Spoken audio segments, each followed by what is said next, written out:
আজকে আমি আপনাদের সঙ্গে অনেক সুন্দর একটা হাদিস শেয়ার করব, যেটা আমি দু একদিন আগে পড়েছি। যেটা পড়ার পর আমি অনেক কিছু রিয়েলাইজ করেছি যে আসলে অনেক বেশি সত্য হাদিসটা। তো বিষয়টা এমন যে একবার হজরত মুসা আলাইসাল্লাম অনেক অসুস্থ ছিল পেট ব্যথায়। তো তখন আল্লাহকে তিনি বলতেছিলেন যে আল্লাহ এর থেকে আমাকে বাঁচার উপায় বলে দাও।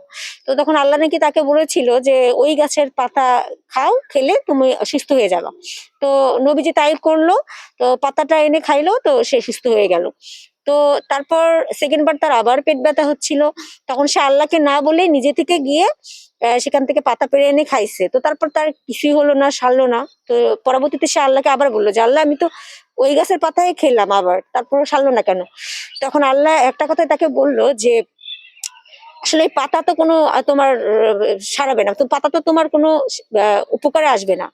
আমি যতক্ষণ আমি সবকিছুর মালিক আমি, ঠিক আছে? আমি সকল ক্ষমতার অধিকারী। তোমার সুস্থতা দান করব আমি, সেই পাতা না। তো এখান থেকে আমরা এতটুকু রিয়েলাইজ করতে পারি যে বা আমি নিজেও রিয়েলাইজ করি আমার লাইফে যে যত অসুখ বিসুখ যত কিছুই হয় না কেন, হোক না কেন, ডাক্তার কোনো কাজে আসবে না, ঠিক আছে?